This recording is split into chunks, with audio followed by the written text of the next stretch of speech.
There is literally no dopamine in any kind of paperwork for me. None whatsoever. Managing bills, managing paperwork, managing taxes. There is no happy making chemicals in any of that. It is just drain.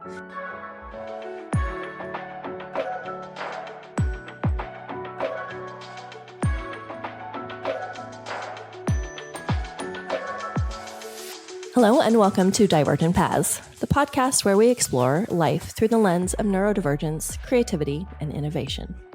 I'm your host, Dr. Regina McMenomy, here to navigate the winding roads of neurodivergent experiences with insight, humor, and a touch of lived wisdom. In this episode, we're diving into a topic that resonates with many neurodivergent individuals: clutter. Whether it's the piles of projects we've started, the papers we meant to organize, or the sentimental items we can't quite let go of, clutter is often more than just physical. It's emotional and mental too. We'll unpack the unique ways neurodivergence intersects with clutter, share personal stories, and discuss strategies to manage and embrace it in our lives. Joining me is Russ, host of the DIY Business Podcast, who's here to help guide this conversation with thoughtful and curious questions. Let's dive into the beautifully chaotic world of clutter and explore why it's more than just stuff for so many of us. So stay tuned, and thanks for listening to Divergent Paths. So how's the new office? The new recording studio? It's in process. It's in process. Okay. Mm-hmm. Okay. Yes. Well, from the camera everything looks It looks great from here. Yes, that's because the painter's tape is just off the camera. Okay. Okay. So an episode on clutter. I'm wondering, because here's my thing. If there's clutter in this space, like right now, I do have some stuff on the other side of the camera that's kind of not great looking. Like I literally have like a Christmas decoration, and it's, as of recording this, several weeks past Christmas. Yes. Almost a month, almost a full month past Christmas. Because I have to repair it. I have to get some super glue and fix the thing. So I left it here, and it's been sitting there, and it's annoying the heck out of me. And I got this new cool monitor, but there's some old monitor parts there. There's this clutter that just I don't like. It's distracting to me. Okay. Because it makes me think of these things that I have to do. So that's what clutter means to me. But what does clutter mean to a neurodivergent person? Well, I mean, all of that is true. Which could be me. Right. Exactly. Which might possibly be you. Yet to be determined. That's an episode for the future. Season finale, maybe. Yes. I mean, that is true. For neurodivergent people, clutter is a constant battle, physical clutter. But also, I would say that my neurodivergence, and specifically my ADHD, makes my brain a cluttered place as well. So isn't there some saying that's like cluttered place, clear mind, or clear mind, cluttered? Probably there's something some weird, along those lines. I mean, there's a saying for everything. Yeah. Can't say that it actually makes sense, but yeah. If clutter around you, does that mean also clutter inside for you? I think I constantly have both. Like, and I think one of the things that I've started to recognize about my relationship with physical clutter is the fact that my brain is always so cluttered. I don't always see the physical clutter. So I will have a space that will get cluttered up, and I will not even recognize that it has gotten cluttered until I can't see anything else but the clutter. And it becomes like you're talking about right now with the Christmas decoration and, the monitor parts or whatever, as like kind of bugging you. I don't have that. It bugs me until I get to a place where there isn't anything else that I can see, which is either it has gotten to a point where it is so big that it's getting in the way of other things, or my hyperfocus just decides to fixate on it for whatever reason. So is So, okay. So it's sort of, I guess I would say it overstimulates me to have that there because Right. I'm like, oh, I want to go take care of this. Right. I gotta go get super glue. I keep forgetting to get super glue. Yeah. I gotta do that. When the clutter is in your mind, is that overstimulation as well? Yes. Oh, yes. Okay. Absolutely. And that's when, when I talked about going on, the ADHD medication, that's part of what happened was like there was an internal decluttering. And so because things are, more regulated just, in my brain, my nervous system is more regulated, and that gives me more space to actually be able to perceive my physical area in a way that I generally that I hadn't before. And one of the things, like if I am wondering if someone I know is neurodivergent, one of the things I will look at is what the flat areas in their household look like. So for me, I got rid of like my dresser in my bedroom. I can't remember if I've told this story before. Have I told this story to you before? I don't think so. Okay. So I had a big double wide long dresser in my bedroom, and there are two things that happen with it. For a lot of neurodivergent folk, when you can't see something, it doesn't exist. So we tend to have a lot of stuff around us visually because like I will often forget to take my vitamins. If I tried to put them away or put them in the medicine cabinet, I would never remember to take my vitamins or, now that I am older, my medications have to be out so I see them. I have medications I take in the morning. I have medications I take at bedtime, and they have to be out on my bedside table in plain sight so I remember to take them. And I have alarms set up and I have systems set up to remember to take my meds, but they need to be where I can see them. So there's like, if I can't see it, it doesn't exist is a very, very much a reality. So what happened with my dresser was twofold. I would forget the clothes I had in my dresser drawers. I would completely forget that I even had them. I would open a dresser drawer and be like, oh, that's right. I have all of these leggings. I have all this exercise stuff. I have all this stuff. I would just completely forget that it existed, and I would never wear it. And then in addition, the dresser was a flat space, a, horizontal flat space that stuff just collected on. And this is the exact example of what I'm talking about, where I wouldn't see it until it was all I could see. And then I would have to clean up everything that was on it. And so I have been in the process in the last few years, my recognition of my neurodivergence and understanding that I need places for things. And one of the things I have now is to keep stuff from collecting on my kitchen counter where I need to do food prep and work and stuff. I keep a bin on the other side of like the kitchen wall because I don't have doors. I have like archways between my living room and my kitchen. On the living room archway wall is a table that has a bin, and I put the stuff that I would normally collect on the kitchen counter, just random stuff like mail I have to deal with or things that need to be put away in my bedroom or whatever. Instead of just piling them on the kitchen counter where I will stop seeing them until I need to move them to cook, I just put them in that bin. And then when that bin is full, in theory, when that bin is full, I will empty it. So I tried to do that with my dresser. It didn't work. And I realized that for my clothes, I just needed to be able to see everything. So now I can step into my closet and everything in my closet is visible. I can see every piece of clothing I have from standing in one place in my closet. I can see everything. And that is the best system I have had for my closet ever. What do you do about junk drawers? Well, junk drawers, I have a junk drawer, but it is reasonably organized because a junk drawer should have a purpose. Like it, Rachel, who from Serena Space, who was a professional organizer we had on episode 3 or 4, says, junk drawers have a purpose. They serve a purpose. You put all the little fussy things that you need, like once a year or whatever, like these little things that you need to make sure you keep somewhere, all go in the junk drawer. So like, I know that I can open my junk drawer and I can wrap a gift if I need to, because there are scissors and there are tape in my junk drawer. Always.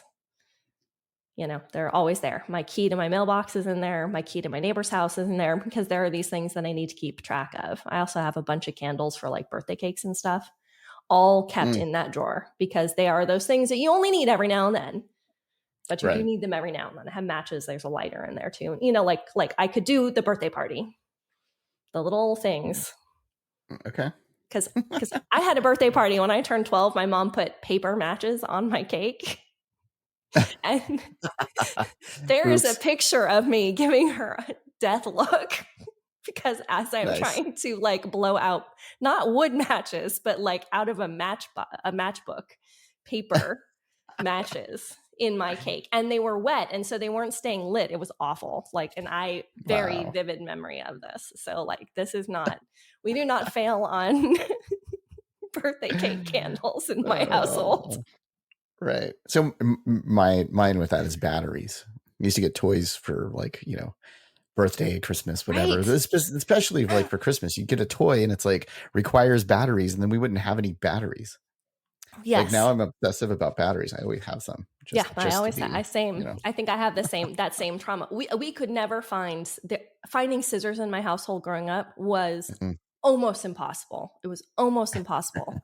It was almost as impossible as finding soup spoons when my mother decided those were appropriate for digging in the garden, because there came a point in my childhood where like half the supply of soup spoons in our house were in the garden. Nice. Yes. Nice. Yes. It's funny how these things stick with you, right? It really is. Like there are some, like, I will pick up a pack of like scissors at Costco every now and then, because I'm like, I will never be without scissors, because it was always a struggle. And I always needed them for projects or school or whatever, and we can never find them. So. Anyway, tangent. So why do you think that clutter is such a common struggle? I think it's both that we're taught systems that are neurotypical for managing stuff. They're not for people who have divergent brains. I've talked a little bit about different times that I've felt shame. Having a messy house feels shameful. Not being able to keep up on cleaning the house feels shameful. And all of the clutter sort of, cycles into that.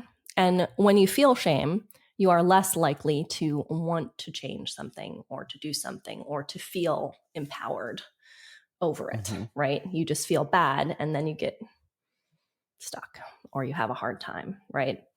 So, I think that's all of that kind of goes into that.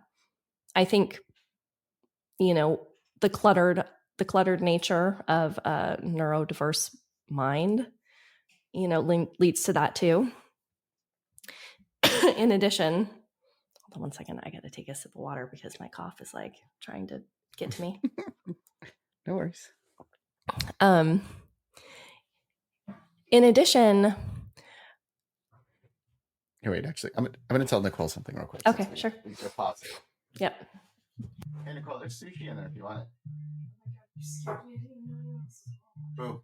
I just heard like noises, like. Yeah, that's me. Okay, I'm recording. I'm going to go back in. And there's sushi thing in there from Costco if you want. Thank you. I'm sorry. Here, Nicole. She didn't know I was home. Oh, you're muted. I was muted. I was like, tell her I said hi. Okay. So in addition,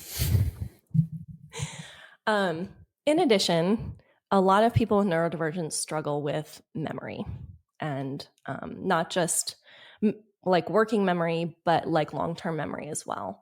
And so we have a higher likelihood of holding on to things for the sentimental meaning it might have. So holding on to the object holds on to the memory, because you're not going to remember it otherwise. Right. Because or you feel like you might not. Exactly. You worry that you will forget, people, places, things, experiences, if you don't have the physical, manifestations of those memories or something to trigger those memories. And then this is definitely something I think that has been part of my experience, is wanting to hold on to things that help me remember my friends and things like that. I mean, there's like a joke and like some of the memes are like, oh yeah, I forgot you existed. I'm sorry I didn't text you back, but I forgot you existed, like to your friends. And it can be really damaging to your friendships. I've had a couple of friendships with, more neurotypical leaning people that have ended because they were like, well, you just, you dropped off the planet. And I'm like, yeah, I got stressed out and like, I'm sorry that you blanked out of existence for me, but that is kind of unfortunately how it goes sometimes. Like the things that I'm not presented with right in my field of vision in some way are harder for me to track and remember. So, I hold on to and have held on to a lot of stuff with not even like mindfully knowing I was doing it to hold on to the memories, but like always having this sense of like wanting to remember who I was and where I came from and needing stuff to be able to do that. Is it you said a few minutes ago the shame that you feel when somebody sees your messy house, or if your house is cluttered, right. let's say, and you feel that shame. Yep. The non-memory, the forgetting something, the like, oh, this thing happened and I don't remember it because of the brain clutter, right, of the not remembering this, not exact maliciously moment. It's not, I don't maliciously forget things. Yeah, right. But do you feel like that same sort of shame, like that, oh, I should have remembered this, like, yeah, absolutely. I hate forgetting people's birthdays, and I always forget people's birthdays. Today's my birthday. Right. I know this is not true because Russ and I have a long-standing joke about the fact that I am 3 months older than him. And so exactly. I know his birthday perfectly because when my birthday rolls around. You're 1 year older than me for 3 months is right. The way we phrase that. Right. Yes. Right. So I never forget. Russ is like, you never forget my birthday. Of course I never forget your birthday. We have a whole shtick about it. Like, and that's part of the reason why I don't forget it is because we have a shtick about it. Right. So like it's in my memory for those reasons. But I generally forget people's birthdays. It's just so with that, is that just, hey, I kind of make sure I need to update a calendar, or I need to, like, how do you manage that? I mean, I do. Yeah, there are birthdays that I keep in my calendar so that I remember. I did have a relationship I had a friendship with someone who was really, very offended that I had forgotten his birthday. And so when I put his birthday in my calendar, I put reminders like 2 months before, a month before, and like a week before, so that I could have a couple of moments of, okay, this is coming. Okay, this is coming. So that it wouldn't just be the day of and I go, oh, hell, it's this person's birthday. I need to do something. But had a lead in time. But reminders like that fall into a whole nother category of executive dysfunction, because that's essentially part of what we're talking about with clutter too. The inability to keep up with keeping things tidy is a part of, if you don't have a whole lot of executive functioning and you don't have a whole lot of capacity to make a whole bunch of decisions, if you don't get the reward chemicals in your brain from finishing things like that, there is literally no dopamine in any kind of paperwork for me. None whatsoever. Managing bills, managing paperwork, managing taxes. Right. There is no happy making chemicals in any of that. It is just drain. And if I am in a space where, for whatever reason, like my executive functioning, I've been sick for a few weeks. I have been struggling with a sinus infection that has just decided that it's going to live forever. And my executive functioning while I have been sick has been compromised, because how could it not be? I've been sick for a long time. Right. And so I haven't been able to focus on work things that I wanted to focus on. I haven't been able to do a lot of different things. I dropped a bunch of balls and I just kind of like let a whole bunch of things fall to the side because I was sick and that's what I needed to do.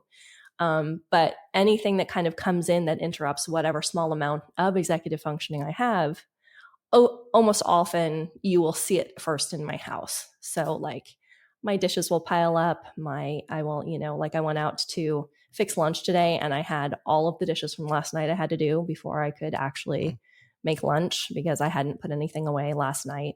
But things like that. And when you have a limited amount of a resource like that allows you to make decisions and get things done, it is really easy to let things pile up, like physical things pile up. Mm-hmm. One thing that always helped me, especially on you mentioned the forms, the taxes, the things like that. And one of the things that, Greg and I over on the DIY for Business podcast are constantly saying, and, now I'm giving you business owner advice here, but it's like those boring things that you don't like to do are also taking time away from the things that you love to do with the business, right? So, contracting that out or having somebody to do certain aspects of the business, it's not always, financially available, I guess, in the beginning of starting a business. So you just have to kind of, bite the bullet there. But later on, it's nice to have somebody to take those things on, and it actually helps your business grow as because you're able to focus on the things that you like and the reason why you did the business in the first place. Exactly. And that's part of it is like needing to put systems in place. That's a system. Like that's a system of support, right? Having somebody who does your taxes or having someone who does your like I did, articles of incorporation, like having a service do that, which is, what I ended up doing for the business. You'd still be doing that if you did that yourself. I would still be stuck and something doing would be wrong. And right. And even with the service, something is wrong, and I do have to go back, and there's a bunch of stuff I have to change. And something's always wrong with that stuff. Never, right? Because nothing's perfect, right? It's made by people, so it's not perfect.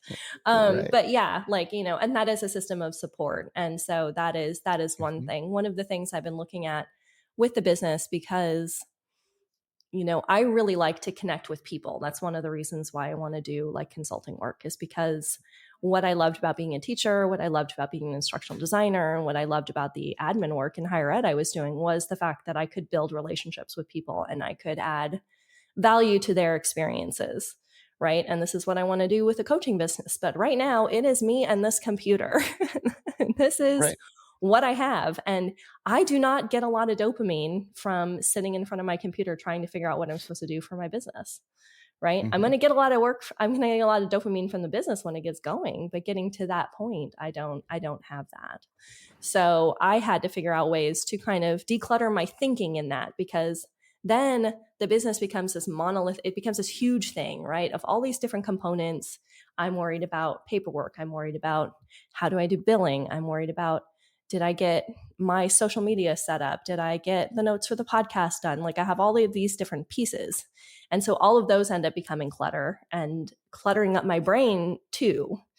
So, you started this episode asking about how it was going moving into my new office. Well, I am really happy in this space. It is unbelievably cluttered right now. And it is actually driving me crazy that it's not ready for me to kind of be working in it yet.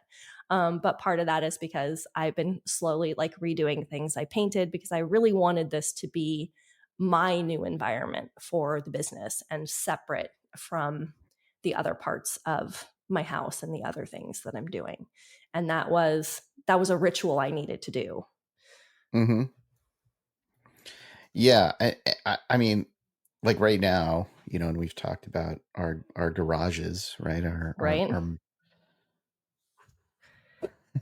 He took a deep breath. You didn't see that, but I did. I need to clean it out again. I mean, I need to go through and just straighten it out, because in the back of my mind, it's always there. It's like, right. I want that extra space. I want the clear space in there. Mm-hmm. And it just, it rests on you when you've exactly. That, and right now, to get myself into this office, I have destroyed my garage. My garage is barely functional now, because so much of what was in here ended up going out into what is going to be the craft space for my daughter and kind of the teen hangout area. There was a big TV in this room that we weren't using this room in my house at all. Nobody was coming in here. Nobody was using it. My daughter was out in the garage doing crafts, and this big TV was just going to waste in here.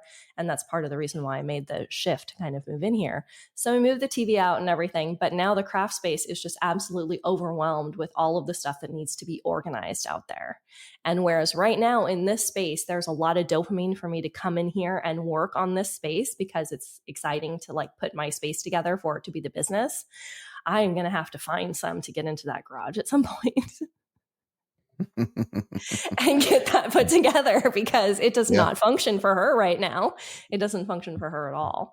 So, it is down the line as the thing, like, and I can only do, so much. I'm only, really one person doing this. And I have to like pull myself back and set my expectations of like, you can't do it all at once. Like when I was younger, I could do more every, in a day, but I don't run myself into the ground anymore. Right. Yeah, I mean, you've got to realize there's only there's only so much you could do. That goes back to the thing of like getting people to help, and once you can, with the business that you run. Another thing is like like one thing that I do a lot of like lists, right? The to-do list thing, the task list. That's one of, I guess, my techniques of like just trying to get things done. Like I have a notepad. We're on camera so you can see it, but I do a notepad that's this boogie board thing that you have to erase to get a new note in there. So I have to deal with all that stuff in order to go to my next note. Like nice. Sure, I can take a photo, put it into something else, but then it's onto a list somewhere else. Right. So like on a call, you quickly take notes and then, move on. I try to do that to kind of, I don't know, like, there was I think it was called Getting, like a book, Getting Things Done, that I read, like one of the DIY books that I've, for business books that I've read. It was something like, your mind is for ideas, not for holding them, or for creating ideas, not for holding them. Yeah. Right. And it's like, I don't know, that's what I go by, because I do have a ton of ideas, but yet, they tend to disappear if I don't write them down and put them into some if you don't list. Keep track of them in some way. Yeah. So that's my technique for kind of organizing all the clutter of ideas that come to my head. What are some techniques, actionable techniques, I guess, that somebody listening to the podcast could do like today to help them out? There's a bunch of different ways. A lot of people with neurodivergence will say that to-do lists don't really help them, in part because like traditional to-do lists don't have a priority. Like one of the other executive functioning issues that we have, that is one of the reasons why clutter builds up the way that it does, is I have a hard time prioritizing what's important. My brain doesn't always want to focus on the things that are the things I need to do, right? It wants to focus on where it's going to get the most dopamine or the most reward from. And that's not always. Often that is, not often, but unfortunately, and sometimes that is more going on my phone, like, to pull up social media or mess around, rather than, doing the things that I need to do. One of the things that I've been doing lately when I have a bunch of things that I need to get done is I create not really a to-do list, but sort of almost kind of like a menu of sorts with like short, medium, and tall tasks. So like something that I know that's going to be really quick and easy for me to get done would go on the short list. Something that takes a little bit more effort, a little bit more time, going to take more executive functioning and more kind of motivation to get going would go on the medium. And something that is a tall order, right? Something that I know is going to take, the resolve, I need to get this done kind of mindset, I put on the tall. And I try during the day to pace myself to do the tall tasks when I have a lot of energy, when I come back from something. So often I will hit my stride during the day about 10 a.m. I get up about 7. I take my medications. I eat my breakfast. I have whatever, beverage I'm going to have. And I can fuss around and kind of like slog through like emails and stuff before then. But by 10 o'clock, I get to the groove, right? And I get to the point where I can focus and I can get some work done. So I try to remind myself to start with like a tall task when I'm in that space, and to be mindful of the steps it takes, the rituals it takes to get me to that 10 a.m. feeling, so that I'm not beating myself up that I'm not at that 10 a.m. feeling from 8 until 5, because I'm never going to run on a cycle like that. And I'm always going to run on pits and valleys, right? So I need to like pull back and say, okay, about this time and about this, you're going to have the capacity for some of these harder tasks. So I try to parse them out, not just in, I need to get these 10 things done today, because then that feels huge to me. But in today's energy, I'm probably going to be able to get a couple of things off my short, maybe one or two off the medium and tall, depending on how big they are. So thinking of tasks in that, and thinking of rituals you can do to kind of set yourself up to be in the space to do your best work. Right. Well, I mean, it sounds what you just did was you decluttered your to-do list. Right. Exactly. Yeah. And I prioritized created different zones for it. Right. Yeah. Exactly. Yeah. Like I made zones and I made it into areas, so that instead of looking at a list of 10 things I need to do, I can, kind of gamify it a little, make it a little like, okay, you can really do a tall task day or something to that effect. There's other ways I know of people who've done this with like, they'll make a list of 20 things that need to be done, and they'll roll a D20, a 20-sided die that you would use for like, tabletop role-playing games. And then you do whatever number comes up, and then you're taking the executive functioning out of it. You don't have to think about it. The dice is telling you what to do, which can be a hack to make it easier.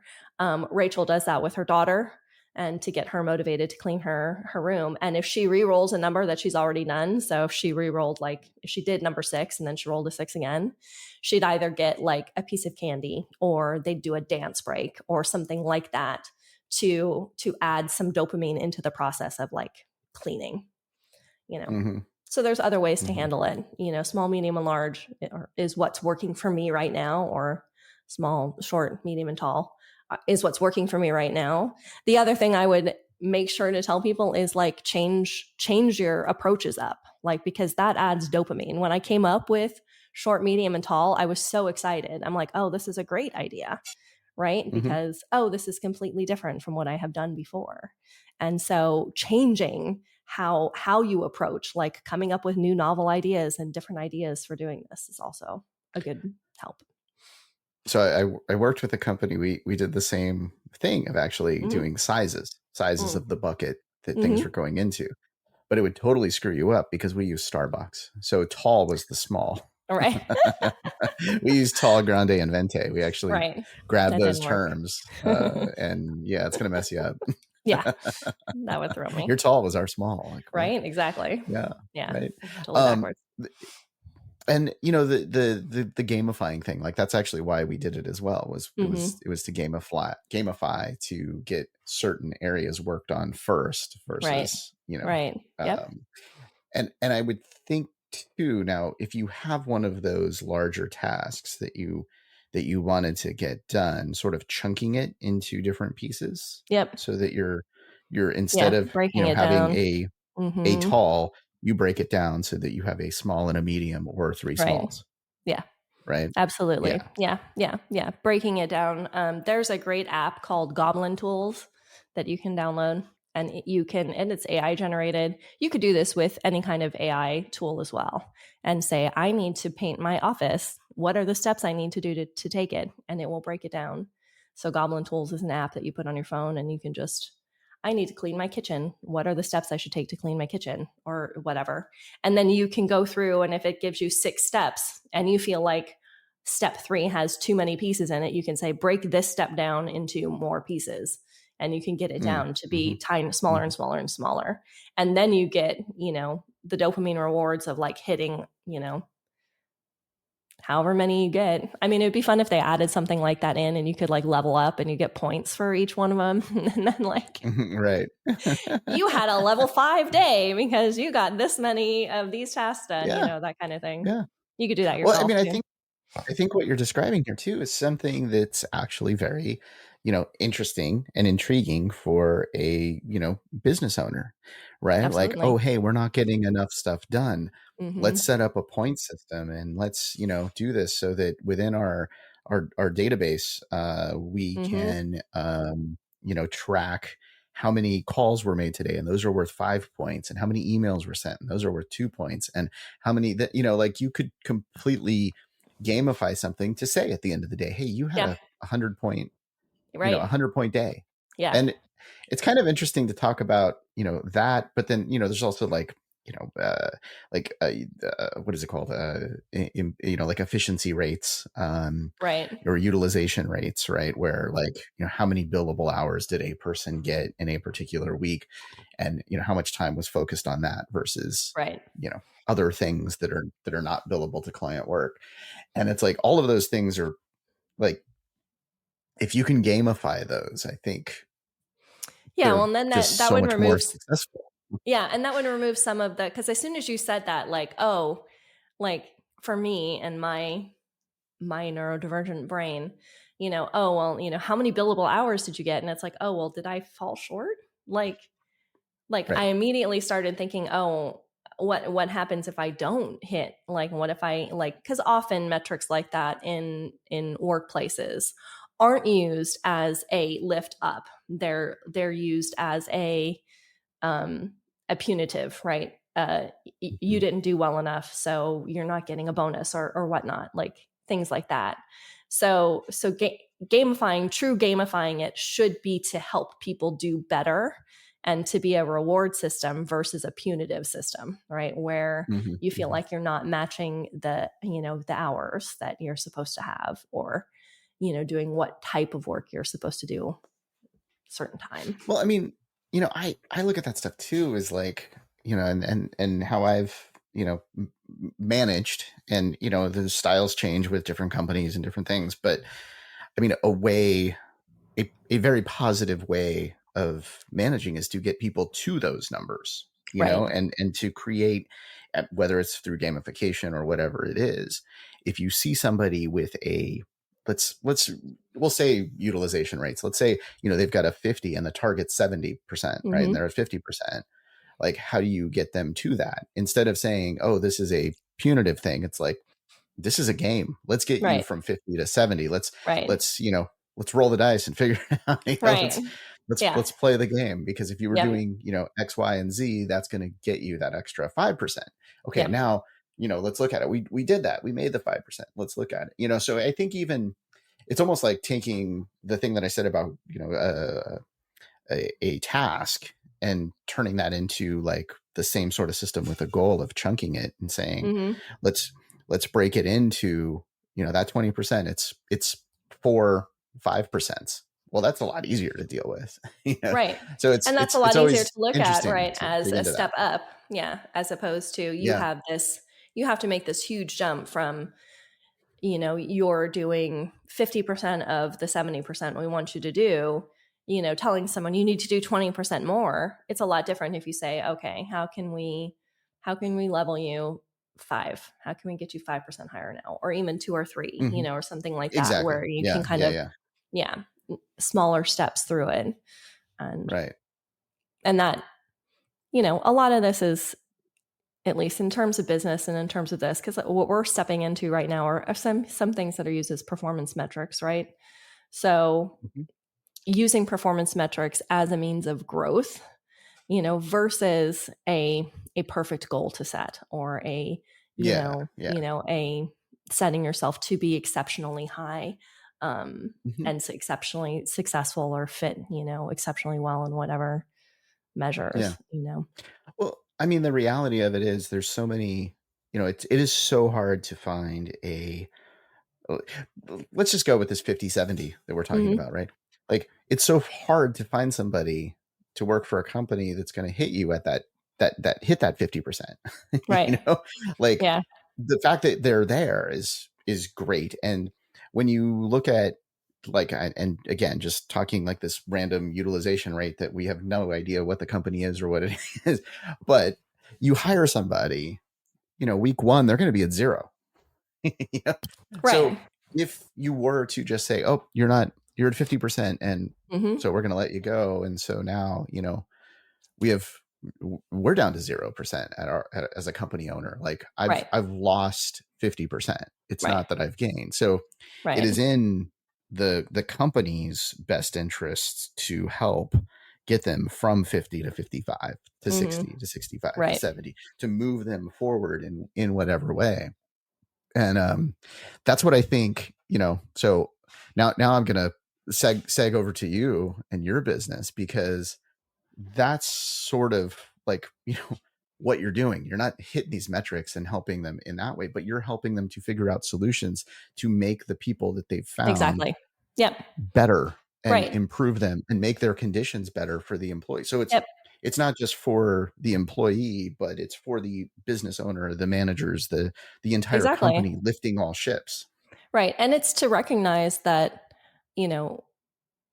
neurodivergence can be a strength. Like I will never call neurodivergence a superpower, because a lot of people like this rhetoric of like, oh, you can do all these great things, which we have talked about in episodes prior.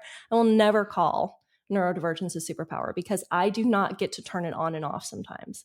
It is as flighty as it can be, right?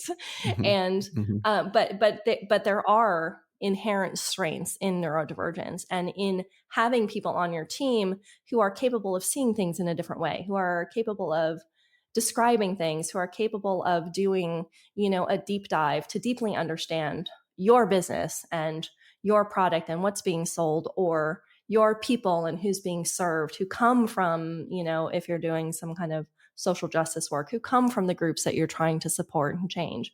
You want people who have those experiences to come in. And so when we have something like performance metrics, which don't necessarily support people who might work in a neurodivergent way, like I can't keep a 9-to-5 schedule because my brain doesn't really work that way, right? So we want to make sure we support people whose brains fall out of that with a different schedule, let's say.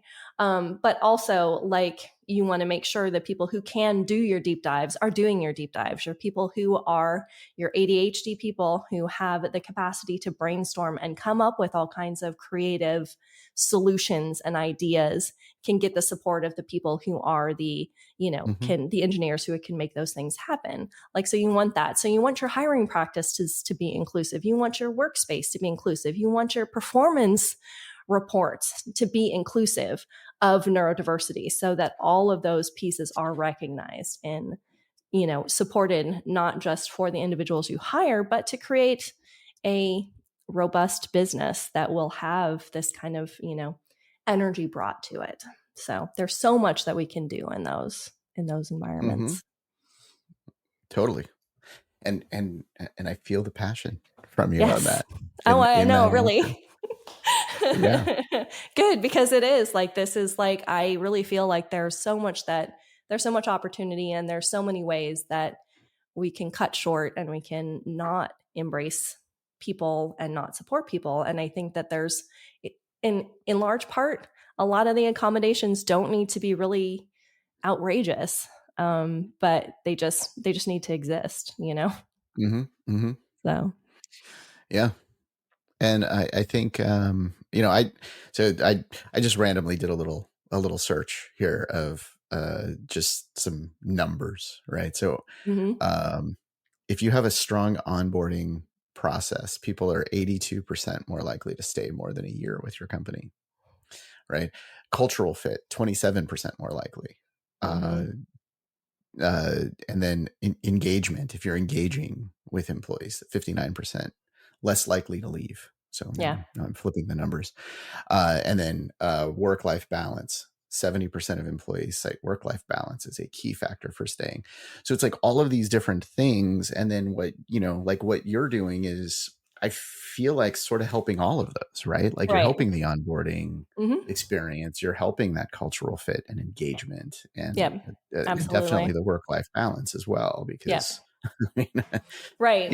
So, those are really, really important things. And And they are different depending on your neurotype, depending on how your brain approaches the world. You need different things. And a lot of the studies, and I don't have any pulled up because I didn't do a web search really quickly, but there are a lot of studies that show that the accommodations for people with neurodiversity help people who are neurotypical as well. They really aren't totally like, they really aren't these crazy things that are being asked for. But, when you are going to have, have somebody who needs them, it benefits everybody, and it benefits, like I said, the business overall. Like I said, it lifts all ships. Exactly. Yeah. Yeah. And it's funny that we are having this conversation now that in the clutter. I know, we started talking about clutter. So, I mean, and this is a way to clean up, like declutter your business, perhaps. No, totally. I mean, I think all of this fits. Like, I agree. I'm not. Yeah. I think, totally. Because it's very ADHD.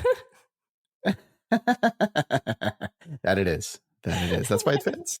It is why it fits, because we can see all those connections. But it is, this is where all of this kind of comes together. Like, there are so many different pieces of someone's life that comes together. Like, if you can get your workplace to be, more accommodating, to be easier and, more flexible, or I wanted to say flowy is really the word I want to go with. Like, right. Go with the flow. Like yeah. Invent a new word. Yes. God, I'm a doctor. I can do that. You can. You love the words. They love you. It's all good. I do. All right. So if somebody did want to reach out to you to get your assistance. Yep. Yeah. Check out my website. divergentpathsconsulting.com, and book a discovery session with me. I have half an hour discovery sessions available on my site that link directly to my calendar, and book a session, and let's talk about how we can work together. Declutter their business. Declutter your business.